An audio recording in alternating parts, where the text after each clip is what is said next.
kadalasan nalalasing.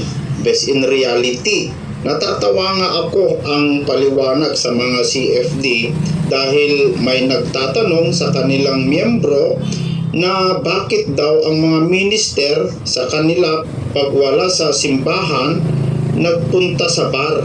Sabi naman ng mga CFD, huwag daw tularan ang kanilang gawa. Tignan nyo mga kaibigan, itong mga pare kasi walang asawa.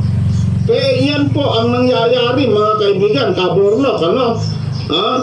Marami daw, hindi lang ako ang nagsasabi. Hindi ko kilala itong mga nagko-comment mga kaibigan, mapapatunayan ko yan, ano? Hindi naman ako nagsisinungaling. Ito, comment po ito ng mga tao, komento po ito ng mga nanonood mga kaibigan.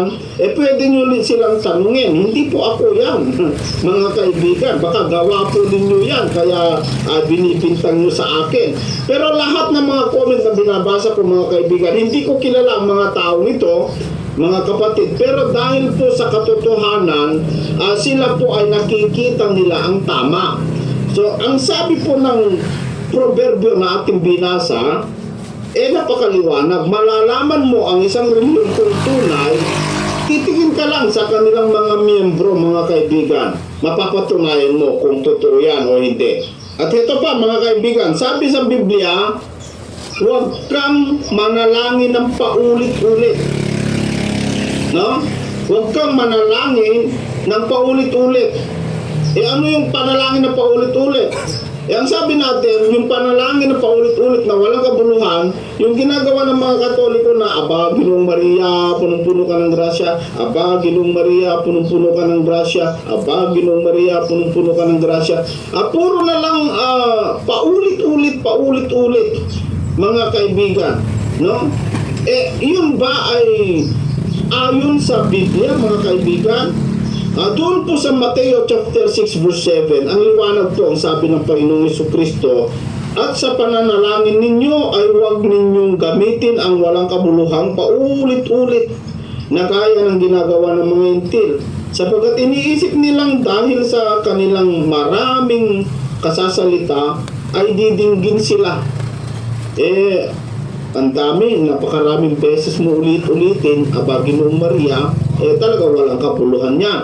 Pero ang sabi po ng mga tagapagtanggol ng Iglesia Katolika na ipinagtatanggol yung walang kabuluhang paulit-ulit na panalangin, hindi daw yun ang paulit-ulit na panalangin na sinasabi ni Kristo dahil may kabuluhan daw yun. Galing daw sa Biblia yun.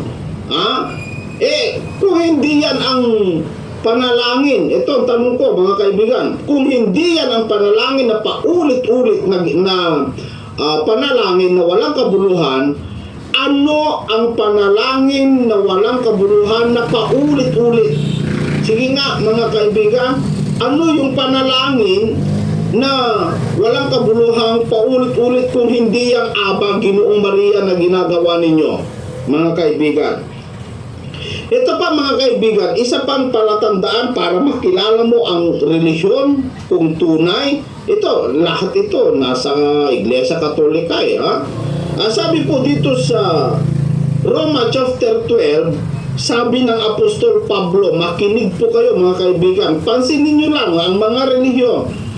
Kung ito ay nasa kanila o kung ito ay ginagawa nila, hindi tunay na relihiyon yan o hindi tunay samahan sa Diyos yan, mga kaibigan.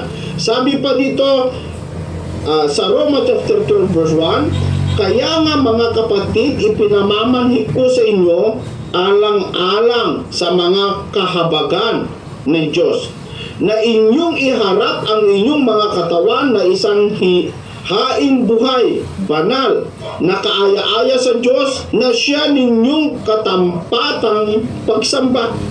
At huwag kayong magsiayon sa sanglibutan nito, kundi magiba kayo sa pamamagitan ng pagbabago ng inyong pag-iisip upang mapatunayan ninyo kung alin ang mabuti at kaaya-aya at lubos na kalooban ng Diyos.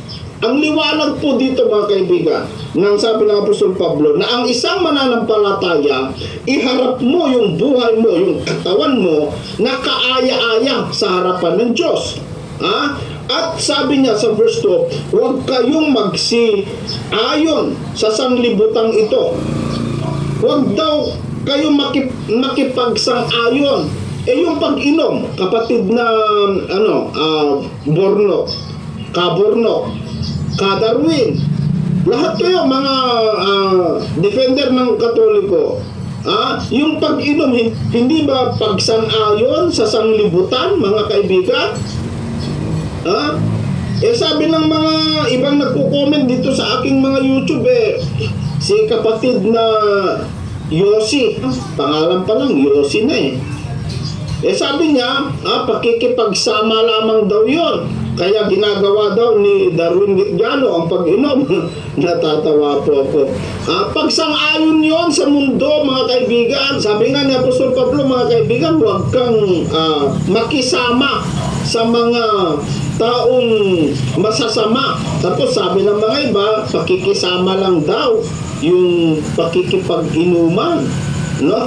Mga kaibigan, pwede ka naman makisama sa kanila, pero tungkol po sa banal na kasulatan, ang usapan, hindi tungkol po sa pag-inuman.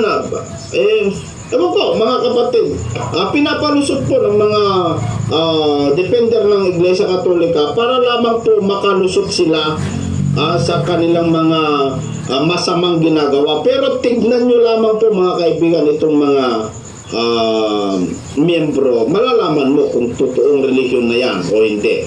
Tulad din ng mga ibang relihiyon, sa Iglesia ni Cristo.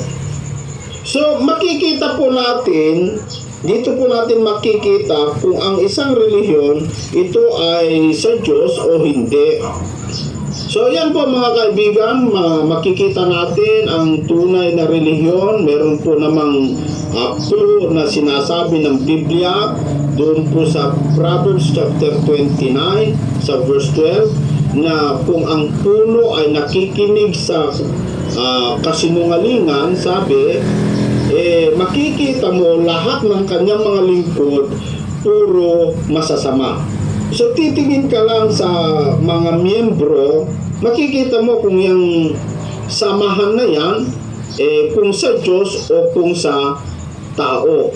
Kasi ang mga mangangaral, mga kaibigan, dapat concern po sa kaligtasan ng mga tao, kaya dapat lang nasabihin ang katotohanan, sabihin ang totoo, huwag po tayong maglihim, kung ano po yung nasa Biblia, kung ano po yung tama, yun po ang sabihin natin para tayo po ay makarating sa ating hinahangad na buhay na walang hanggan, at pati yung mga miyembro na mapasunod natin, makakamtan din nila ang kanilang hinahangad na kaligtasan at buhay na walang hanggan.